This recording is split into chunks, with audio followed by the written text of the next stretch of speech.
Hey everyone, it's Simi Shah, and welcome to Trailblazers. On this podcast, I dive deep into the journeys of trailblazing South Asians, sharing the stories of the leaders and dreamers lighting the way across the South Asian diaspora. Now, before we get to our episode, a message from Banyan Way. A few years ago, Banyan Way founder Aparna Bhaskar observed the struggles that Indian immigrants to the U.S. faced when trying to find a life partner. Back in India, they relied on their loved ones and communities to make introductions and help them find a match. So she decided to fuse elements of traditional and modern Indian matchmaking practices and launched Banyan Way. Learn more about their services and upcoming events for singles at banyanway.com. Now, on to our episode. For our episode today, I'm joined by the iconic Maneesh Goyal, founder and partner of the New York-based restaurant SONA. Maneesh has had an incredible journey as a serial entrepreneur. He initially went to Duke to study medicine and then got his master's in public health at Yale. But after that, he launched an incredible event marketing company called MKG, where he worked with the likes of Google, Target, Delta, and other high-profile clients before selling the company in 2019. He's since founded 3 other companies: Live Gray, a company culture consultancy, Pink Sparrow Scenic, a design and fabrication shop, and 214, a brand strategy and design agency. But of course, never one to sit idly by, Maneesh decided his next endeavor would be in the restaurant and nightlife scene here in New York. He successfully opened SONA in the last year alongside partners David Rabin and Priyanka Chopra and resurrected the iconic Temple Bar. He's also spent time in the political and nonprofit arena, working closely with the Obama administration on the board of Fulbright and now serving on the national board of Planned Parenthood. Today, he continues his journey as a restaurant owner, a startup investor, and advisor through his company, Pineapple Co. And as you can imagine, we have so much to talk about today. So welcome to Trailblazers, Maneesh. Thank you, Simi. I'm super excited to be here. This is really inspiring to have this conversation. So thank you for inviting me.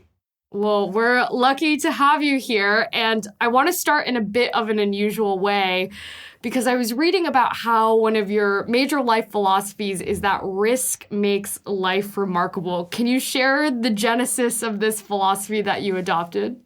Yeah, sure. It's something that really has fueled me throughout my life. I think that often, especially, and I'll put this in a context of growing up South Asian in America, I think oftentimes we feel in some ways we live between continents, we live between countries, and we live between cultures because we've got our friends at school who might live a certain way, then we've got our friends in our community who might live another way, and we don't really know where to find ourselves. And in so doing, I think a lot of us start to live our lives almost for our parents or for what might be considered to be perception. And I did that for a long time. And I kind of lived in a way that I thought was the right way to live because it was probably the plan that my parents had for me.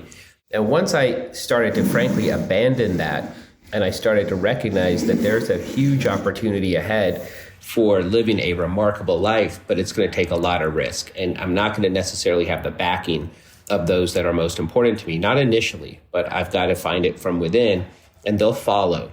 And so I really found that I have to kind of live by this adage that risk makes life remarkable. And I don't want an overabundance of risk. I don't want to be too risky or engage in risky behaviors, but I'm a risk taker because ultimately the net of taking risks is even if you fail, you learn a lot about yourself, You learn a lot about your capacity, you learn a lot about others around you who are supporters and who are detractors. So I'm a guy who walks into the fire as opposed to walking out of it. And that's a lot of because I've just kind of said, hey, I've got this one chance. I've got this one life. And of course, I want to make my parents proud, but I also want to wake up every morning and be psyched to do what I do and to have 24 hours in front of me to say, what am I going to do? And how can I accomplish things? And how can I have fun? And how can I laugh? And that doesn't necessarily happen if you're not adding a little bit of risk into your life. Yeah. No, I think it's amazing. And it dovetails very nicely with the conversation going on right now about the Great Resignation, because I feel like so many people over the course of the pandemic realize that they want to find that meaning in their life, and they either aren't finding it in work or want to find it in other places of their life. Yeah, I mean, when you think about it, you spend more time with your colleagues than you do with your friends and family. Yeah, I mean, especially in the way that the work culture is, especially in America. And while we might not be able to change that on a macro scale, we certainly can find work and take the risks that we need to take to find a profession, a category, an industry, a livelihood that's inspiring. And I understand the privilege therein and that's inherent to that. Of course. But like people look at me sometimes, they're like, wow, it's so cool. Like you've done all these things. Nothing was charted. Nothing was in front of me. Nothing was given to me. So I'm very proud that I was like, yeah, you're right. Because I've kind of self-created it and said, let me claw my way in. Yeah. Let me figure out a way to change my circumstances. Because I used to have what I would call the Sunday night blues. Now I think the kids call it the Sunday scaries. Scaries, yeah. Yeah. So I called them the Sunday night blues, where I was like, oh no, do I have to go back? Because I was in a job that didn't feel right and wasn't right for me, and I wasn't excited and wasn't exciting. And ultimately, I could have found another job, but instead, when I left that job, I said, okay, I'm going to figure out what's right. I'm not going to let my degrees or my family or perception or any of these things that might have made sense on paper. I'm going to say, like, what makes sense for me? Yeah. And it resulted in me totally switching industries, totally switching categories, getting into an industry, candidly, in which I had no reason to be other than I had a passion and a drive. And oftentimes that's enough. And I found my success. It took me time, but I found my success because I was driven by passion. Yeah.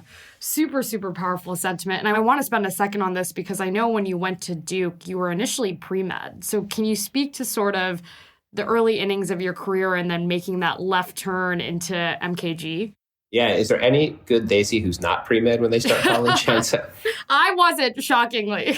I'm impressed because especially in my day and age, it felt like you had to keep it on the back burner. And I went so far as I took all the classes. And to be honest, I was interested in being a doctor only for a slight second because I like people. I'm an insatiable people person. I'm not good at science. I'm not theoretical or analytical in that way that might have served me in that profession. But I even went so far as I spent a lot of money on one of those Princeton Review prep classes for the MCAT. And I actually kind of somehow got through the prep class. And then on the day of the MCAT, I just didn't go. Oh, wow. I just didn't show up. And my parents kept asking me. It was at a time when the results came a few weeks later, not immediately. And my parents kept asking me, when are the results coming? Have you gotten the results, et cetera? And I finally, ultimately, was like, I've had many coming outs to my parents. And so I finally had to come out to them. And I told them that, I'll be honest with you, this isn't for me. I didn't show up. I didn't take the MCAT. I don't want to become a doctor. But the pivot really for me was kind of recognizing that, as I said, this is my one life and I've got to kind of live it on my terms. But to be very honest, it was all interconnected with me coming to terms with my sexual identity. Because I was at a time when, of course, my parents would ask me, especially my mother, like, oh, there's this girl in New York and do you want to meet her? And, all the things that I think a lot of us might have some resonance with. And I finally had to say, like, I need to live my truth and I need to speak my truth and I need to be who I am. And only then can I continue to flourish or live my life. And having gone through that experience of coming out to my parents and ultimately, kind of telling them who I really was, it made me realize that if I had done that, I could almost do anything. So it's that idea that struggle begets confidence and struggle helps you to understand your own power. I don't want to speak with hyperbole, but I don't know that I would have just taken such a big chance and such a big risk to start MKG, which is an event marketing firm, and have the chutzpah, let's say, to do something in which I really had no business. I had no experience, no industry knowledge, no relationships, but I just said, let me do this because at that point, I felt like very little was on the table. And I said, I'm doing all that I can to just be myself. So why not add one more thing? Yeah. Who cares? And so it ultimately helped to fuel me. And because I loved the industry and I loved the category, and I put my head down for a decade and I just built this thing. And it was super fun because I enjoyed the industry. You know, I didn't have the Sunday night scaries or the Sunday scaries. I was kind of like, oh, wow, let's go. Because I had come from a place of not enjoying my work or not being excited to show up on Monday morning, I recognized I had the power to make sure that people who worked for me didn't feel that. So how do they feel that? They had to feel connected to me. They had to be inspired by me. I had to create a culture and an environment where people felt safe and felt excited to be and felt heard and felt respected. And there had to be a diversity in the work day, so everyone wasn't just doing the same thing every single day, which could become tedious. So I had to start thinking about all these things. And once I did that, I ultimately created a culture that became a real hallmark of my company, and as evidenced by the tenure of time people spent with us, et cetera. So I grew it from just an idea to about 150 people before I sold it. Yeah. No, and I saw that you'd grown it to 150 employees, 4 office locations, and you've spoken now for a second about how you had no experience in this space. Where did the initial seed get planted for the idea of this company? What made you want to delve into this space? Yeah, so it's such a good question. So again, the space is event marketing. And to take a step back, I guess, I made a list, and this is a true story. I made a list when I was grappling with what my next step would be, what my next job would be, because I'd left the company I was at. I didn't love it. I was trying to figure out what I could do, and I was collecting unemployment in New York City. And I literally made a list. I said, okay, Maneesh, let's figure this out. Let's make a list of all the things that don't feel like work. And I said, let's be serious about this. Let's not put like silly things like, oh, I like to sleep. Okay, who doesn't, right? Like that's not, there's no professional sleepers, so let's think about what doesn't feel like work. And when I thought about that and I was serious about it, on my list were, I like putting out fires. I like action-packed days. I like being on the phone. I like drama. I like logistics. I like details. And so all these things kind of said, okay, well, if that's what you like, maybe you should be in a high pressure, high strung environment, if you will, and maybe you should get into the event space. And again, it was kind of crazy for me to think that because I had no experience, no backing. And ultimately I said, well, okay, if I want to do that, I don't want to do weddings or bar mitzvahs or like social engagements. I'm wondering, are brands using events? And I was at the early end of when brands were starting to really recognize the power of experience-based marketing and experiential marketing. And so I just kind of threw my hat into a ring in which I really, people would say, ultimately, when I was starting my business, I was selling 2 things. I was selling experience that, hey, I've done this before, you can trust me, and contacts. Like, I know how to get that done. I had neither. I had no experience and no contacts, but I'm a bullshit artist, and I could convince people that I, trust me. And very quickly, I got experience and I got contacts to figure out how to make these jobs happen. And I was so excited that anybody would give me a chance. And so I just found my way into the rooms where people, and because I was selling something that I really loved, people would buy it. And so that's how I got my jobs. And I started to get jobs, and I very slowly started to just do things on my own. And then a couple of years later, I hired my first employee, and then it was off to the races. Wow. And can you speak to some of those any particularly memorable first jobs and projects that you worked on? Yeah, for sure. I mean, I think the most memorable, of course, was, and this is something that could only happen in New York City, and it can only happen when you are driven by passion, I think, and just wanting so badly to be in a certain space and creating the space for you to walk into it. I got a call and this was, 9/11 plays a role here because it was August or just weeks before 9/11 of 2001. I got a call to help with one of Sean Combs' Puff Daddy's events for the Video Music Awards. I wasn't doing the job. I was like a low man on the totem pole. Somebody said, hey, we need extra labor. Like, we need extra hands.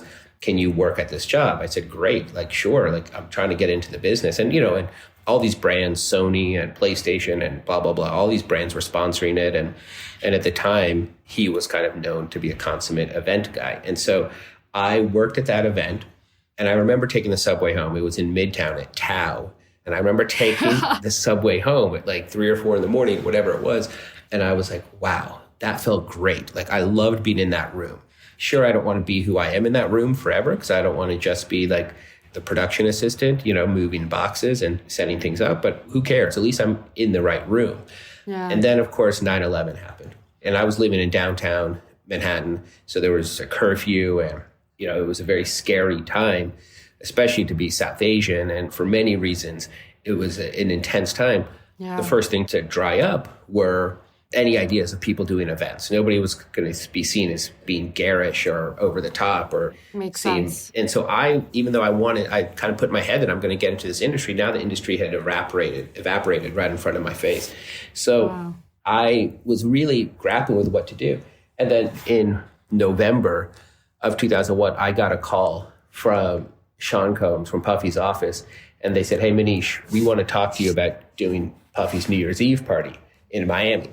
I said, "Oh, no, sorry, you called the wrong guy. Like, I was just the low man on the totem pole at that last party." And they were like, "We all saw you. We liked your drive. We like who you were. We don't want to work with the person we were working with. We want to work with you. Do you want the job or not?" And I was like, whoa. And so you have to imagine, like, I'm a brand new guy. I don't know anything, but I also knew enough to not burn bridges. So I called the person who had hired me for the VMA job a couple months ago. And of course, he wanted to get involved. So like we did it together, but I ended up doing his New Year's Eve party in Miami. And it was a full body experience because candidly, I was completely in over my head and I was ill-equipped and I wasn't sure it would come together. But at the strike of midnight, Sean Combs looked at me and he just kind of winked, and the party was a huge success. And I ultimately, when somebody stopped me in the airport in January 3rd or 4th when I was leaving Miami in 2002, they said, "Oh my God, I saw you at Puff's party. Like, that was amazing. Do you have a card?" And I was like, "No, but you know what? I think I'm just going to do this on my own. I think I'm going to like start a business, and I think I will have a business card, and I think I will do this." And that's how I started my business. And I ended up working for Sean Combs and for Puffy for years. And so, this is like a gay Indian guy ended up working for an impresario of hip hop. Like, none of it makes sense, right? And I was brand new in my career. Puffy was, huge, and like none of it makes sense. But it makes sense when, again, I was willing to take some risks. I didn't say no. I said yes, a lot more than I ever say no. And I said, I'm going to figure this out, and I'm not going to let anyone down. I'm not going to disappoint. And it ended up working. And then, of course, once the company started, then I just kept growing and evolving it and scaling it. Yeah. So fast forward to 2019, MKG is acquired. Can you speak to that decision and then building this company over the better part of a decade and longer? Yeah, for sure. I think that ultimately, I'm a firm believer in the notion that careers, if done well and done right, careers should be a series of chapters. And each chapter, like a good book, some chapters might be shorter and some chapters might be longer. And some chapters might have more interesting characters and some chapters might have some really not so appealing characters. But ultimately, I felt like I had the chapter of a lifetime, a very long, meaty, exciting chapter. But it was time to close the chapter because after starting the company unofficially in 2002, officially in 2003, and then getting to 2019, that's 16 years. And it was time for my next chapter. And I had my eye on hospitality and not just hospitality broadly, but I wanted to open an Indian restaurant. I wanted to show the world how great an Indian restaurant could be in a totally new and different way. And I was working on SONA even while I had MKG, but it was time to close the chapter because SONA took years to make happen, but it was time to close that chapter. So it was just the right time. And also I really had empowered a team around me and I wanted the team to participate in what would be a sale and also the team to kind of have new roles as they moved into, like they could take the strings of the company and run with it as if it was their own, because technically at that point it is. And since I was stepping away. So for many reasons, it was the right decision and the right time. And it was a collective one. It was one that I brought people into. I had a circle of trust. And it really worked for me to keep those people in a circle of trust, the key executives that were at MKG and Pink Sparrow. And it was the right time. And let's also be honest that this is kind of a karma thing, I guess. When you're good to the world and you're good to people, the world is good to you. And I sold an event company, an experience company in the fall of 2019. So, Wow. none of us had Couple any months idea. later. Yeah, exactly. Yeah. And none of us had any idea that a couple months later, events would come to a screeching halt. So the timing of my exit was, of course, great because I would have stuck by the company side and we would have rebuilt it. And thankfully, MKG is soaring. And of course, it was challenging for a period of time, but it's really exciting. It's all about this notion of chapters, right? And it was time for my next chapter. Yeah. So can you speak to this next chapter? I know you turned your attention to the hospitality scene here in New York and starting SONA. And you've spoken about how you wanted SONA to have an impact on Indian cuisine the way that Nobu did for Japanese food. Can you share more about that vision? Yeah, for sure. So I love talking about SONA because I'm so proud of SONA. And I hope everyone listening, when you're in New York City, please come through SONA. I'm due for my visit. You are due. You are overdue, in fact. Yes. The story of SONA actually begins all the way back in 1975 in Dallas, Texas, which is where I was born, in the year in which I was born, because 2 months after I was born in March, and 2 months later in May, my father opened the very first Indian restaurant in the entire state of Texas. So he had an entrepreneurial spirit within him that he finally realized. He had a full-time job at Xerox. I was the youngest of three. My mother didn't drive at the time. They were pretty recent immigrants within the past 7 years or so. And he realized that there's potentially an opportunity to open a restaurant, an Indian restaurant specifically. And it was amazing. I spent my boyhood in that restaurant. So I didn't necessarily learn the business or learn anything because he had it for a little less than 10 years. Ultimately, though, I remember my playpen behind the bar and all these things that I have very visceral memories of that restaurant. It was called India House. And I said, even at that time, I said, one day I want to do what my dad did. And I'm going to do what my dad's doing. And it took me 4 decades, but I did it. And I opened SONA in March of 2021. We broke ground on the space after a long journey to find the right space. We broke ground on the space in January of 2020. So you can imagine all of 2020 was spent after we had to, of course, stop construction and the whole project. We had to really figure out, can this project stay alive? Yeah. What does the future look like? And we had to renegotiate terms with our landlord, et cetera, et cetera. And so we ultimately were able to keep it alive and get back to work in building it, and then ultimately finally opening at the end of March. And it is a dream because like I said, I've wanted to have this restaurant. My father's restaurant was called India House. Then there's a dish, our butter chicken is inspired entirely by India House's butter chicken. And it's obviously a fan favorite. And we've got photos of me as a young boy in front of India House. And, we're paying homage to, in some way, the immigrant experience. But this idea that stories are long and the arc of a story can be unexpected. Because when my parents finally came to the restaurant, after they were fully vaccinated in April of this year, so, about 6 weeks after we opened, end of April, when they came, it was a very emotional experience because for them, they said, we were so young. We had no idea what we were doing. We opened this restaurant in Dallas, and to think that one of our kids so many years later would also now open not just a restaurant, but of course an Indian restaurant to follow in their footsteps. It was a beautiful and very emotional and very lovely and loving experience to have them come to the restaurant. Wow.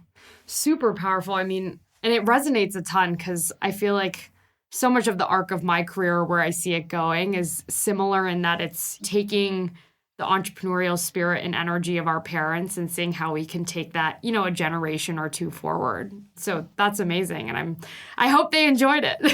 Yeah, no, they certainly did. In fact, they came 5 nights in a row and my mother got fully dressed and it was, It was a dream, honestly. And it continues to be. And listen, it's also, I'm learning a new business. It's also a challenge and a struggle. And Omicron was really devastating to the business. And we've had staff transitions that we didn't expect. And we've had a lot of people leave reviews that make my heart sink, but it's just part of the business, right? And you can't please everybody, but thankfully we're pleasing a ton of people. We're, one of New York's hot restaurants. The food is unimaginably good. The cocktails are strong. We have an art program where we show only artists from India.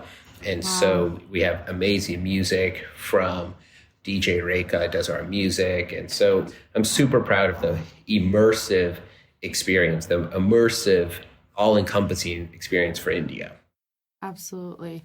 Can you speak to what it's been like working with so many trailblazers on this project? Obviously, Chef Hari Nayak, David Robin, who's considered a guru in the New York nightlife Yeah. scene, Priyanka Chopra, of course. I mean, what has it been like to have so many people come together to help build this vision? I had the story, right? I had the passion, I had the story, and I had the connection, if you will, to why this restaurant. But I certainly know my shortcomings. And so I didn't have legitimacy. And so David Rabin brings legitimacy because he's a tried and true restaurateur and hospitality guru in New York City specifically. So he gave me legitimacy. And then I needed literally a seat at the table. And Chef Hari Nayak, who is a world-renowned chef and has written 7 cookbooks and has consulted on many restaurants. He had never had a flagship of his own. And so, I partnered bringing in Chef Hari into the fold. And then I said, okay, so now I've got a chef, I've got the seat at the table, I've got some legitimacy. I was like, okay, we would really benefit from a megaphone. And I think of Priyanka as the world's first global Indian. Sure. It's rare that somebody is as globally known in the same way that Priyanka is, because she's known not just throughout India and America, but throughout Europe and Africa and the Middle East, et cetera. So her being involved and being a partner in the project and being my partner in the project has been a huge benefit because she has a global audience. And so she can share with them all about SONA. So together, I kind of recognized my shortcomings and I recognized the opportunity. And together we became a formidable team. And it was a great team of friends coming together to really push a boulder up a hill. Opening a restaurant in New York City is always challenging, but opening one during COVID times is even tougher. And It's been a dream. Yeah, absolutely. Can you speak to some of those challenges? I mean, I think the challenges in the restaurant business, generally speaking, are underrated as a whole. Yeah. And as you said, probably exacerbated in these times. Can you just speak to what it's been like navigating that, especially being a first-time owner? For sure. So it's one of those industries that I imagine, much like producing a Broadway play or shooting a movie, that seems so glamorous on the outside, but on the inside, it takes arduous work. And so I think when people look at a restaurant, and I certainly did before I was in the business myself, I was just like, wow, this would be so fun to be in. And you don't really realize the intensity and the hard work and the passion and the drive of all the people that it takes to make a restaurant really sing. And a restaurant's not too dissimilar to an orchestra, right? Every piece has to really work in concert with one another to maximize the whole experience and to have it reach its full potential. So to that extent, I think I'm on a steep learning curve. I'm also working with a team and employees and team members that I've never worked with before. And this is so exciting for me because suddenly I get back to that position that I loved, which is creating a culture and being a leader and inspiring others and leading by my actions and my words and really hoping that people will feel something and not just be there. Of course, they are there to earn their livelihood, but also they see something bigger here, which is like, oh, wow, I'm part of something that is trying to change the game. I'm part of something that is very different and unique. I'm part of something brand new. And that should be exciting for everybody involved. It's certainly exciting for me. And we've seen that. We have a lot of employees that have been with us since day one and really see this. And we're very proud to have a very diverse staff that, of course, has South Asians as members of the team, but we have a wide range of employees from varying backgrounds. So we really look and feel like New York. And Indian food, I don't think it's been given its proper credit and its proper due. And Indian food can and should be a global food in the same way that Mexican food is, and certainly Chinese food and Japanese food are. And so to that extent, if people of all different backgrounds can and should be able to talk about Indian food and answer questions about Indian food. And that was always my intention, is that when you walk in, it feels like New York. It doesn't necessarily feel like you're being transported to another land, another country, another continent, but rather you're just going to a great restaurant that happens to be Indian, and you're also going to get a unique experience unlike any other.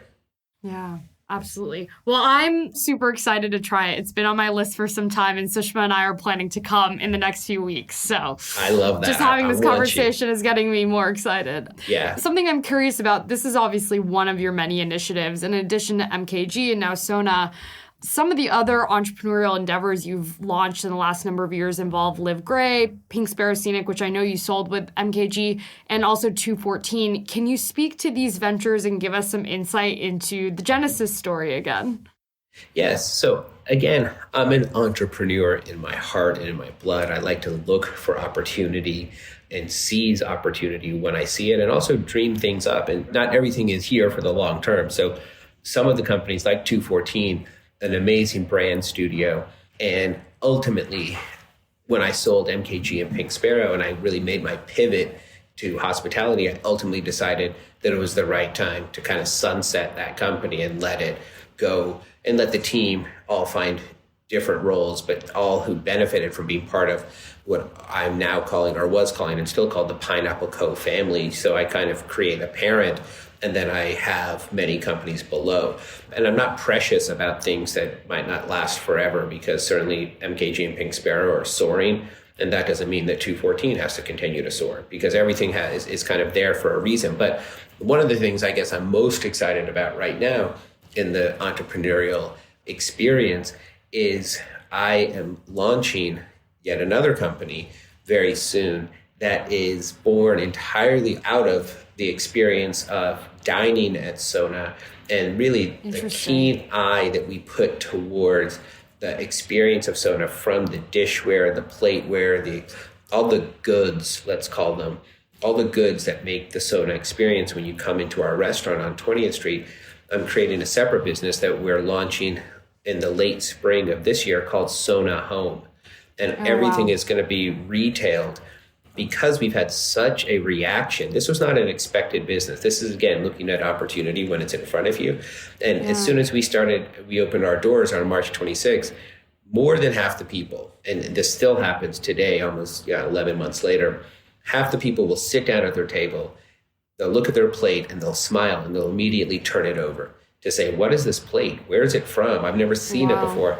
And it's true, because we did a lot of work and diligence to say, like, we've got to have the experience. And it's not uniquely Indian as much as it's global. There's palm trees on the plate, and there's beautiful artwork.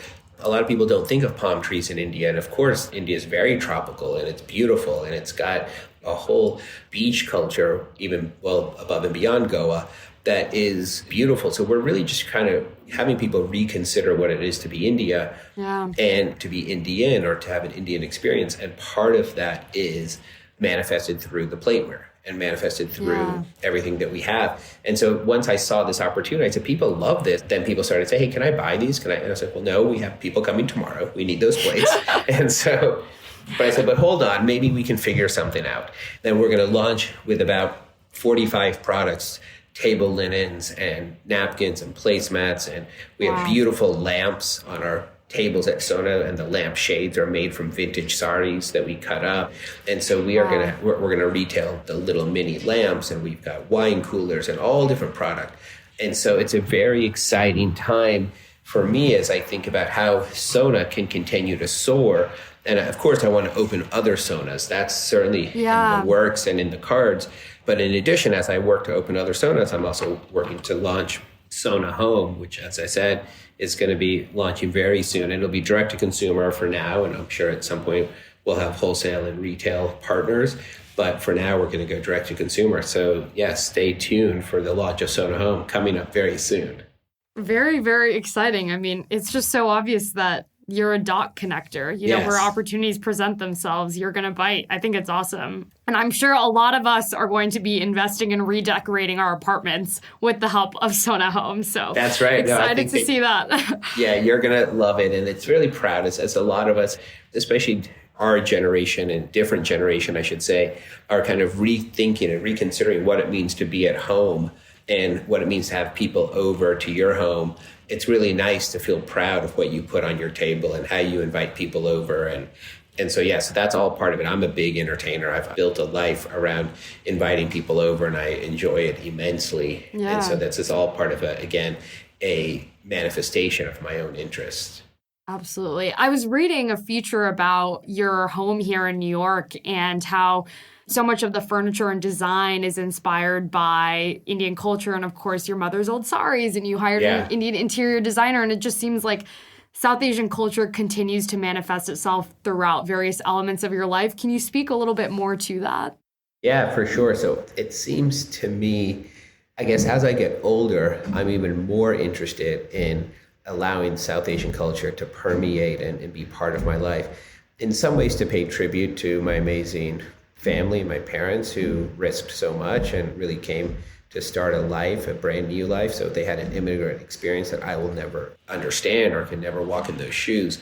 But I certainly can try to respect from my vantage point. And so I think, because I never have worked in the South Asian space. So that's why I'm so impressed with somebody like yourself who's creating this trailblazers. And even earlier in your career, you're connecting with your South Asian roots. And to me, I'm doing it a little later in my career, but something I'm super proud of. And now I want it to manifest in different ways. So yes, I want it to manifest in my home. I want it to manifest in the organizations I support. I want to manifest. It bothered me. I'm an entertainer, right? It bothered me to a certain extent that New York City, of all cities, didn't have a really spectacular Diwali party. And I said, well, why is there no, there's every other kind of party. Where's the amazing Diwali party? So then together, I brought some friends into the mix, and then I put together a spectacular Diwali party for the past couple of years. Obviously, we didn't do it in 2020, but these things are important for me to celebrate. And I really want to be in the forefront of doing work that's exactly like this. Yeah. No, I think it's a really special thing. And I will also say, I think part of why people like myself who are earlier in their careers are doing it is because overall, I think people are starting to come together around our culture, building for it, catering things for us. To your point, celebrating cultural holidays with a little bit more gusto and bringing everyone together in a way that we never used to. And I think it's just a really special and exciting time to be South Asian. It is. It's very exciting to be South Asian, and there's an opportunity and there's also a responsibility that I feel like comes with it, in the sense that it's up to us to continue to show our culture, to understand our culture, to be proud of our culture, and also to integrate it into a broader culture. We never want to be xenophobic and just hang amongst ourselves. We want to open doors and build bridges, and as we should with other communities, especially other communities of color, with other Black and brown communities. This is really, it's up for us to now understand what is this experience of being a person of color living in America, and how can we all link arms and continue to support one another and support the broader community. So these are all things that really matter a lot to me. Yeah, I appreciate that thought a ton, because I feel like, to your point on bridging the culture, I mean, when people ask me, who's your target audience for Trailblazers, of course it's other South Asians, but I'm like, it's really for anyone who's interested in learning from inspired people who've done inspiring things. And that's not just limited to South Asians. It's, a way of opening a door. It's a way of opening a door. And I think that there's a lot of stories that can and should be told in our community, and you're offering that. And that's really nice. And sometimes these stories don't have a platform to be told. And so that's really great. But I appreciate that aperture is wider. We are not just trying to do a single thing. Rather, we're trying to do several things all at once, which is, the boldness of being South Asian to say, sure, we can do this, and yes, that's just kind of the way we grew up. Yeah. We bite big and we dream big. Absolutely. I think it's the entrepreneurial multi-hyphenate DNA that tends to run through our veins. That's right. That multi-hyphenate. One is never enough. Yes. Enough and ever. So on that note, if there's anything I've gathered here, it's that you're a Renaissance man. And another little known element of your career is your work in politics and with national nonprofits, namely the Fulbright Scholarship Board, to which President Obama appointed you, and also now the National Board of Planned Parenthood. How are you approached for these roles? What's your mandate? Yeah, so it's a great question, and thank you for lifting it up into the conversation. Ultimately, growing up in suburban Dallas, when I felt very different, some for obvious reasons, some for less obvious reasons, kind of struggling at an early age with my identity very privately, I have always felt the power and in some ways a conviction and a responsibility, again, to be a community builder. Oftentimes I approach it because I didn't necessarily feel like I had a big community. And so I want to do what I can to be a community builder and to lift up communities and to support those that frankly need support. We had the great privilege several years ago of hosting the then sitting First Lady, Michelle Obama at our home in New York for a lunch. And at that lunch, she spoke, of course, with inspiration kind of running through her veins. She spoke very openly about how when your life unexpectedly provides you the opportunity to walk through doors that you never thought you would walk through, it's not enough to just walk through those doors, but you must, before the door closes, you must look back and pull someone through that door with you. And so Absolutely. That's a lot of where I come from and how I approach my commitment to volunteerism, support, building community. And so I've always been involved with nonprofits, and I've always been involved with different organizations. And being now on the National Board of Planned Parenthood, that was really something that I sought after, because I firmly believe and care about not only sexual and reproductive health, but also about the experience of being a woman who has autonomy not only over her body, but her mind and her choices. And so I feel very proud. And I started to volunteer for Planned Parenthood when I was in high school. And so in Texas. And so, there's a history there. And then I met people here. And so ultimately I found a way to network my way into the conversation that allowed me to be considered for the national board. And I've spent now 4 years on the national board. And as you mentioned, previous to that, I was on the Fulbright Foreign Scholarship Board through the State Department, appointed by President Obama.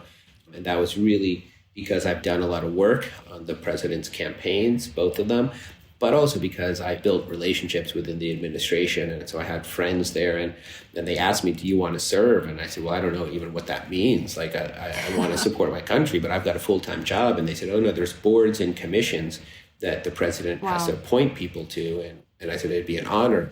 And they said, funny enough, they said, well, what about the Fulbright board? And I said, okay, that's fascinating because I'm a fan of the program, but I just want to tell you that I applied for a Fulbright my senior year in college and I was flatly rejected. And I said, does that? And they said, no, in fact, that takes no bearing on whether you join the board or not. And in fact, if anything, maybe that's what you call a full circle moment.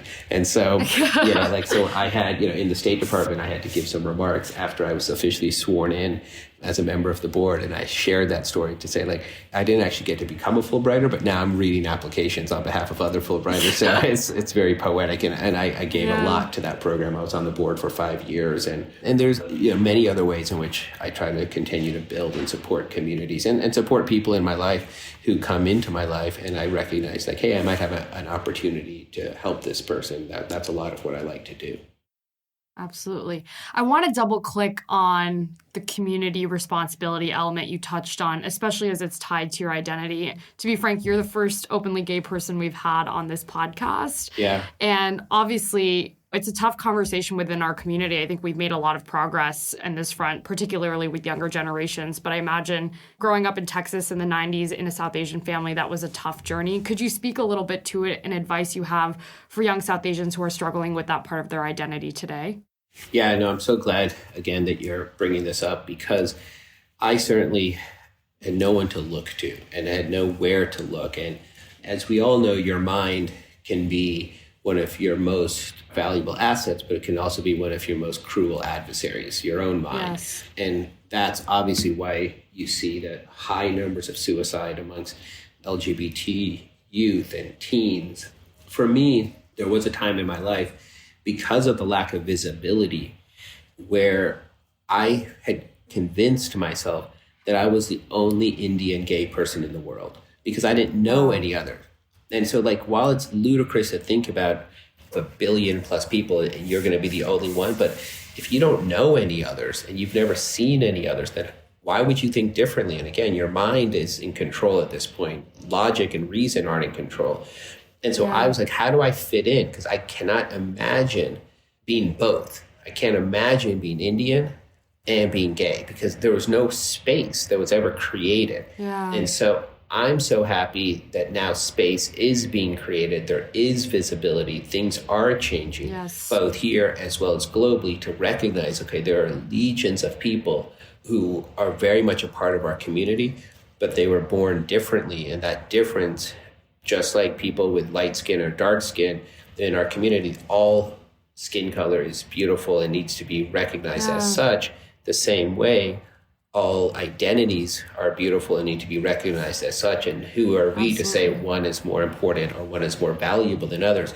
Now, of course, I sit here in a place of acceptance and growth. But when I was devastatedly nervous to tell my parents, I sat them down at the kitchen table where I grew up, and when I told them, and the reaction was not positive.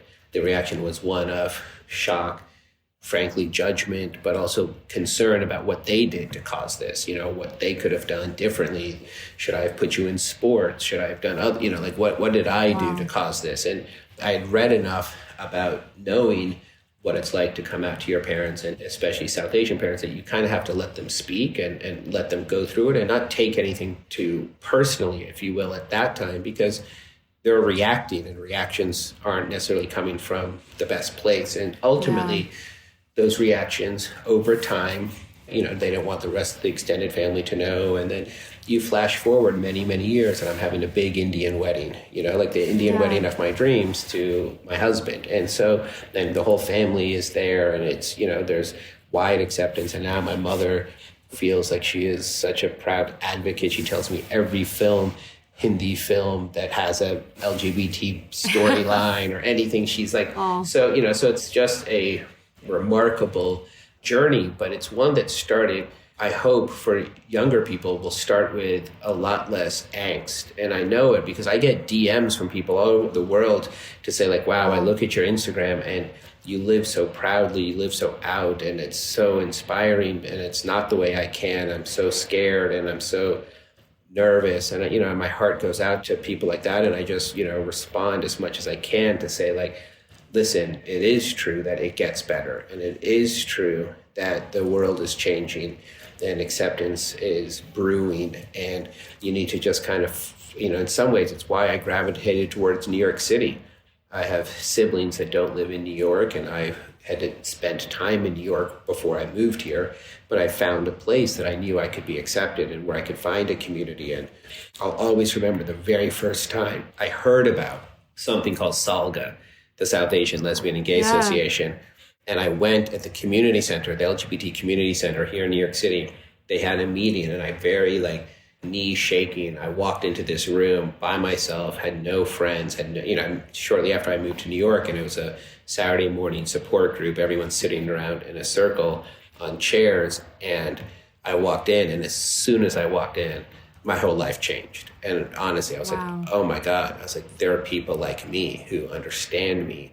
Then somebody invited me to coffee afterwards, and I was like, oh my God, am I making friends? And sure enough, some of those people from that first meeting are some of my closest friends over 20 years later. And so that's been a big part of my experience and my identity, is that I not only want to be part of this community, but the LGBT community, but I want to be part of the South Asian LGBT community, because there's an inherent power in the visibility that we now offer. Absolutely.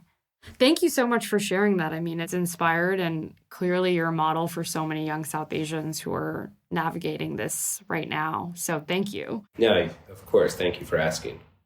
The last big question I have for you is, you've clearly worked on so many things. You're a serial entrepreneur who just has such a spirit and passion for this work and new ventures. What's next for you? That's a great question again. But this is the thing, is that when you're a participant in life and not a passerby, you really don't know what's next. And that's the exciting part. And so what I do know is that I am having the time of my life with SONA, and I want to see SONAs in other cities. And so that's for sure something I'm working on and will continue to work on.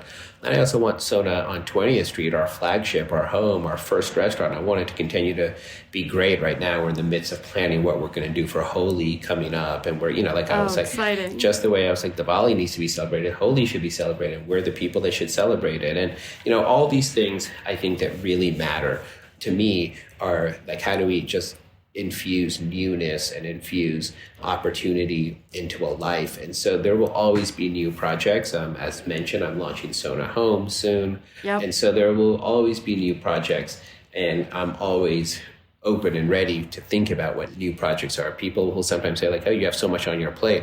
And I'm always like, oh, do I? Like, I feel like I could put more. I'm always one to put more on my plate. That means you're having fun. That means I'm having fun. Exactly. And of course, again, it can be stressful and overwhelming at times, but I'm pretty, you figure out the best ways for yourself to manage that. Yeah.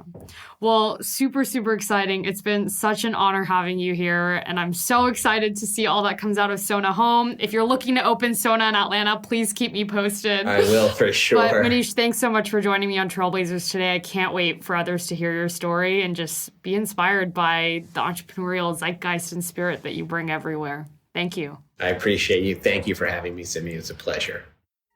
Thanks for joining us for today's episode.